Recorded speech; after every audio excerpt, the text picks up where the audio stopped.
اب میں آپ کے ساتھ مکمل واقعہ جو ہے حضرت موسیٰ علیہ السلام کو جو توریت ملنے کا واقعہ اور بنی اسرائیل نے جو گوسالہ پرستی کی تھی یعنی جو بچڑا بنایا تھا اور اس کی پوجا کی تھی اس کی ساری ڈیٹیل شیئر کروں گی۔ اس کی جو ساری کی ساری ڈیٹیل ہے جو سارا مکمل واقعہ ہے اس کو معلوم کرنے سے پیشتر چند باتیں جو ہیں وہ آپ نے دھیان میں رکھنی ہیں۔ سب سے پہلی بات تو یہ کہ بنی اسرائیل مصر سے چلتے وقت قبطیوں سے قیمتی اور جڑاؤ زیور مانگ کر لائے تھے جیسے ہم پیچھے پڑھ چکے ہیں، اور ان کو اس کا جو استعمال تھا وہ جائز نہیں تھا کیونکہ بنی اسرائیل کے ہاں غنیمت کا مال مسلمان استعمال نہیں کر سکتے تھے بلکہ آگ اس کو جلا جاتی تھی۔ دوسرے یہ کہ بنی اسرائیل میں ایک سنار تھا جس کا نام یحییٰ یا موسیٰ ابن ظفر تھا، قبیلہ بنی سامرہ کا شخص تھا اس لیے اس کو سامری کہتے تھے۔ یہ فن زرگری میں بڑا ماہر تھا اور منافقت سے ایمان لایا تھا۔ اس کے پاس حضرت جبریل علیہ السلام کی گھوڑی کے پاؤں کے نیچے کی جو مٹی تھی وہ موجود تھی جو کہ فرعونیوں کے غرق کے وقت بحر کلزم سے اس نے اٹھائی تھی، یہ بھی ہم پیچھے پڑھ چکے ہیں۔ تیسرے یہ کہ جب بنی اسرائیل بحر کلزم سے نجات پا کر نکلے تھے تو راستے میں آتے ہوئے انہوں نے ایک قوم کو گائے پوجتے دیکھا تھا اور موسیٰ علیہ السلام سے عرض کیا تھا کہ ہمارے لیے بھی پروردگار کی صورت بنا دو تاکہ اس کو سامنے رکھ کر ہم اس کی عبادت کیا کریں جس سے جو ہمارا دھیان ہے وہ نہ بٹے۔ تو حضرت موسیٰ علیہ السلام نے ان کو ڈانٹ دیا، مگر سامری جو ہے اس نے پتہ لگا لیا تھا کہ بنی اسرائیل میں فرعونیوں کی محبت سے مخلوق پرستی کا مادہ جو ہے وہ موجود ہے، اگر ان کو بہکایا جائے تو یہ آسانی سے گمراہ ہو جائیں گے۔ یہ باتیں آپ نے توجہ میں رکھنی ہے۔ اب ہم پورا واقعہ جو ہے وہ سنیں گے، میں آپ کے ساتھ پورا واقعہ شیئر کروں گی کہ حضرت موسیٰ علیہ السلام بنی اسرائیل سے 30 دن کا وعدہ فرما کر کوہ طور کی طرف روانہ ہوئے اور وہاں پہنچ کر یکم ذیقعد سے روزے اعتکاف عبادت شروع کر دی اور 30 ذیقعد کو مسواک کر کے توریت لینے کے لیے خاص پہاڑ پر حاضر ہوئے جس کی وجہ سے ان کو 10 دن اور ٹھہرنا پڑ گیا یعنی مسواک کرنے کی وجہ سے۔ ادھر 30 دن گزرتے ہی اسرائیلی جو تھے ان میں کھلبلی مچ گئی۔ اولاً تو انہوں نے حضرت ہارون علیہ السلام سے پوچھا کہ ہم اس زیور کو کیا کریں، تو حضرت ہارون علیہ السلام نے فرمایا کہ اس کو ایک گھڑے میں ڈال دو اور وہاں پر جلا کر راکھ کر دو اور اس کی راکھ زمین میں دفن کر دو۔ یہاں پہ خیال رکھیے کہ حضرت ہارون علیہ السلام حضرت موسیٰ علیہ السلام کے نائب ہو کر یہاں ہی موجود تھے، یعنی حضرت موسیٰ علیہ السلام تو کوہ طور پر گئے تھے لیکن اپنے پیچھے حضرت ہارون علیہ السلام کو اپنا جو نائب ہے وہ مقرر کر کے گئے تھے۔ ادھر سامری نے ان لوگوں سے کہا کہ موسیٰ علیہ السلام تمہاری طرح ہی تو بشر ہیں، صرف طلسماتی عصا کی وجہ سے یہ معجزے دکھاتے ہیں اور تم سے یعنی اس وجہ سے ہی بڑھ گئے ہیں، نہیں تو وہ تمہارے جیسے ہیں۔ تم وہ سارا سونا میرے حوالے کر دو، میں تمہارے لیے اس سے بھی عجیب تر طلسم بنا دوں گا جس سے تمہیں حضرت موسیٰ علیہ السلام کی ضرورت باقی نہیں رہے گی۔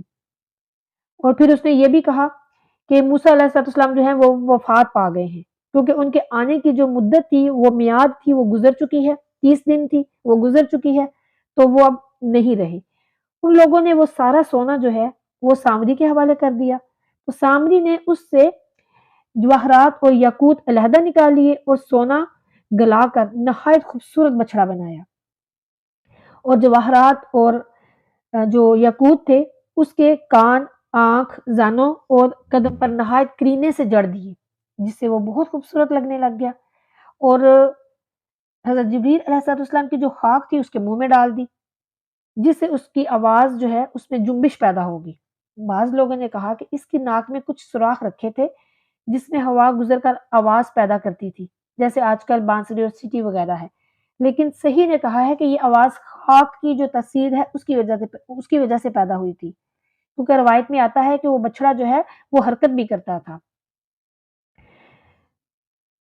کیونکہ قرآن پاک میں ہی ہے کہ سامری نے کہا تھا کہ میں نے حضرت جبریل علیہ السلام کے اثار سے مٹھی پر خاک لے لی اور بچڑے میں ڈال دی، اور عربی میں خوار بچڑے کی آواز کو کہتے ہیں۔ سورہ طٰہٰ کی آیت نمبر 88 میں اس کا ذکر ہے۔ اور وہ بچڑے کی آواز کو کہتے ہیں، بانسری کی آواز کو نہیں کہتے۔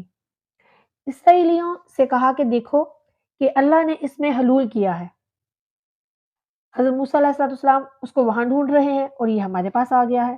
اسرائیلی جو ہے اس کے بہکانے میں آ گئے، اس لیے ایک بڑے خیمے میں یہ بچڑا جو ہے اس کو کھڑا کر دیا گیا اور اس کے آس پاس پرتکلف فرش بچھائے گئے، خیمے کے سامنے نوبت اور چنگ بجائی گئی، گیت گانے شروع کیے گئے، اسرائیلی مرد عورتیں وہاں جمع ہو گئیں، کوئی اس کی عبادت کرنے لگا، کوئی اس کے سامنے گوشہ نشین ہو گیا، سوائے حضرت ہارون علیہ السلام کے اور ان کے 12,000 ساتھیوں کے۔ باقی سارے اسرائیلی جو تھے وہ اس میں مبتلا ہو گئے۔ بنی اسرائیل کے 3 گروہ بن گئے، ایک وہ جنہوں نے بچڑے کی عبادت کی، دوسرے وہ جو حضرت ہارون علیہ السلام کے ساتھ تبلیغ دین میں مشغول ہوئے اور اس عبادت سے لوگوں کو روکتے رہے، تیسرے وہ تھے جو کہ خاموش تھے، نہ انہوں نے عبادت کی اور نہ ہی انہوں نے انکار کیا۔ پہلا اور تیسرا گروہ جو ہے وہ عطاب میں آ گیا اور دوسرا گروہ سلامت رہا۔ ادھر حضرت موسیٰ علیہ السلام کو 10ویں ذی الحجہ دوپہر کے وقت توریت شریف عطا ہوئی اور اللہ تعالیٰ نے ان کو خبر دی کہ تمہارے پیچھے تمہاری قوم جو ہے وہ غفلت میں مبتلا ہو گئی ہے۔ حضرت موسیٰ علیہ السلام یہ سن کر بہت غمگین ہوئے اور وہاں سے بہت جلد واپس آئے اور اپنی قوم کا یہ حال دیکھ کر بہت پریشان ہوئے اور غصے سے توریت شریف کی تختیاں جو ہیں وہ آپ کے ہاتھ سے گر گئی یا آپ نے گرا دی اور اپنے بڑے بھائی ہارون علیہ السلام کو مارنے لگے کہ تم نے بنی اسرائیل میں شرک کیوں ہونے دیا۔ حضرت ہارون علیہ السلام نے بنی اسرائیل کی سرکشی اور اپنی معذوری اور مجبوری بیان فرمائی کہ میں نے ان کو بہت روکا لیکن یہ لوگ نہیں مانے۔ تب حضرت موسیٰ علیہ السلام کے ہاتھ سے جو توریت شریف کے گری تھی اس کے کل 7 حصے تھے، اس کے گر جانے سے 6 حصے غائب کر دیے گئے اور ایک حصہ جس میں صرف ضروری مسائل تھے وہ باقی رہ گئی، وہی حصہ جو ہے وہ بنی اسرائیل کو ملا۔ پھر حضرت موسیٰ علیہ السلام نے بنی اسرائیل سے باز پرس کی کہ تم نے یہ کیا کیا؟ انہوں نے کہا کہ ہمیں سامری نے بہکا دیا۔ سامری سے پوچھا، اس نے کہا میرے دل میں کچھ ایسا ہی آ گیا، لہٰذا آپ نے بنی اسرائیل کو توبہ کا حکم دیا اور سامری جو تھا اس کے حق میں بد دعا فرمائی اور بچڑے کو جلا کر اس کی راکھ دریا میں پھینک دی۔ بعض پجاری بنی اسرائیلیوں کو بچڑے سے ایسی محبت ہو گئی کہ انہوں نے تبرک کے لیے دریا کا پانی چھپ کر پیا، استغفر اللہ، جس میں یہ راکھ پھینکی تھی، جس سے کہ ان کے ہونٹ جو ہیں وہ کالے پڑ گئے اور پیٹ پھول گئے اور ان کی توبہ بھی قبول نہ کی گئی۔ اب دیکھیے کہ اس آیت سے ہم نے یہ سارا واقعہ ان آیات میں سامری کا اس نے جو کہ بچڑا بنایا اس کا سارا واقعہ اور حضرت موسیٰ علیہ السلام کے پیچھے کیسے انہوں نے جو بچڑا ہے اس کی پوجا کی، سارا آپ کے ساتھ میں نے شیئر کیا۔ انشاءاللہ اس کی ڈیٹیل اور مزید آگے ہم پڑھتے رہیں گے بنی اسرائیل کی کہ انہوں نے کیا کیا کیا۔ اب دیکھیں اس آیت سے چند فائدے حاصل ہوئے، ہم نے یہ جو آیات پڑھی، ایک یہ کہ بمقابلے ہدایت گمراہی جلدی پھیل جاتی ہے، یہ تو آپ کے سامنے آج کل بھی یہی سب کچھ چل رہا ہے۔ گمراہی بیماری ہے اور ہدایت تندرستی۔ بیماری جو ہے وہ خود اور جلد پھیلتی ہے اور صحت جو ہوتی ہے وہ مشکل حاصل ہوتی ہے۔ دیکھیں نا، بیمار تو ہم اچانک سے ہو جاتے ہیں لیکن اس بیماری سے نجات پانے کے لیے ہمیں میڈیسن کھانی پڑتی ہیں، تھوڑا ٹائم لگتا ہے، ہمیں آرام سے آرام آتا ہے۔ پھر یہ کہ کسی شخص کو اپنے نفس پر اعتماد نہیں کرنا چاہیے کیونکہ یہ بڑے سے بڑے عابد کو ایک دم بہکا دیتا ہے، جیسے کہ بنی اسرائیل حضرت موسیٰ علیہ السلام کی صحبت میں رہ کر بھی ایک ذرا سی بات سے پھسل گئے۔ پھر یہ کہ بری صحبت سے ہر شخص کو دور رہنا چاہیے۔ بنی اسرائیل سامری کے ساتھ جو اس کی صحبت تھی اس میں جب بیٹھے تو بگڑ گئے، اس لیے برے لوگوں کی صحبت سے ہمیشہ بچنا چاہیے، بد عقیدہ لوگوں سے بھی ہمیشہ بچنا چاہیے کہ وہ آپ کے عقیدے کے چور ہوتے ہیں، آپ کو گمراہ کر سکتے ہیں۔ آج کل بہت سے لوگ ہیں جو کہتے ہیں پھر کیا ہوا، اگر ہم بیٹھ گئے تو کیا ہوا، بہت سے درس دیتے ہیں لیکن ہمیشہ بچتے رہیں تو زیادہ بہتر ہے۔ پھر یہ کہ شرک سے مسلمان مرتد ہو جاتا ہے جیسا کہ بنی اسرائیل پر گزرا۔ یہاں پہ یہ بھی یاد رکھیے کہ امت مصطفیٰ کریم صلی اللہ علیہ وآلہ وسلم بنی اسرائیلیوں سے کہیں افضل ہے، کیونکہ اسرائیلی جو ہے اس قدر معجزات دیکھ کر بھی معمولی شبہ سے دھوکہ کھا گئے، لیکن عام مسلمان بھی بڑے بڑے شبہات سے دھوکہ نہیں کھاتے۔ پھر یہ کہ عقائد میں تقلید حرام ہے۔ عقائد دلائل سے معلوم ہونے چاہیے، اس لیے کہ بنی اسرائیل نے فقط سامری کے کہنے پر جو بچڑا ہے اس کی عبادت کی تھی۔ اگر وہ دلیل پر غور کرتے تو ایسا کبھی بھی نہ کرتے۔ اب یہاں پر یہ بات بھی یاد رکھیے، اس بات کا خیال رکھیے کہ اماموں کی تقلید اعمال میں ہے نہ کہ عقائد میں، ٹھیک ہے؟ یہاں پہ یہ بات اپنے یاد رکھنی ہے کہ جو ہم چاروں ائمہ کرام ہیں ان کی جو تقلید کرتے ہیں وہ عقائد میں نہیں کرتے، وہ اعمال میں کرتے ہیں۔ چاروں ائمہ کرام کون؟ امام ابو حنیفہ رحمۃ اللہ تعالی علیہ، امام شافعی رحمۃ اللہ تعالی علیہ، امام مالک رحمۃ اللہ تعالی علیہ اور امام احمد بن حنبل، یعنی کہ ان کی ہم تقلید کرتے ہیں اعمال میں، عقائد میں نہیں۔ پھر یہ کہ اس میں نبی کریم صلی اللہ علیہ وآلہ وسلم کو تسلی دی گئی کہ آپ مشرکین عرب اور یہودیوں اور عیسائیوں کی مخالفت سے غم نہ کریں، انہوں نے تو معجزات دیکھ کر اور اللہ کی نعمتیں پا کر بھی کفر کیا۔ پھر جیسے حضرت موسیٰ علیہ السلام نے صبر فرمایا تو پیارا آقا صلی اللہ علیہ وسلم سے فرمایا جا رہا ہے کہ آپ بھی صبر فرمائیے۔ پھر یہ کہ اس سے حضور نبی کریم صلی اللہ علیہ وآلہ وسلم کا نبی ہونا ثابت ہوا کہ آپ نے یہ جو ساری پچھلی کتابیں تھیں وہ تو نہیں پڑھی تھی اور بغیر پڑھے اس تاریخ کے بارے میں جانتے تھے، اور سارے کے سارے جو قصے تھے جو گزر چکے تھے وہ بغیر کسی کے پڑھے ہوئے بیان کر رہے تھے اور بالکل درست بیان کر رہے تھے۔ تو پھر اس سے معلوم ہوا کہ پیارا کریم صلی اللہ علیہ وآلہ وسلم صاحب وحی ہیں، تو ان کو معلوم ہوا کہ نبی کی ہیبت سے امت کو توبہ اور تقوی بلکہ کافر کو ایمان نصیب ہوتا ہے۔ پھر دیکھیے کہ حضرت موسیٰ علیہ السلام یہ تشریف لاتے ہی یہ جو لوگ ہیں ڈر کے تائب ہو گئے۔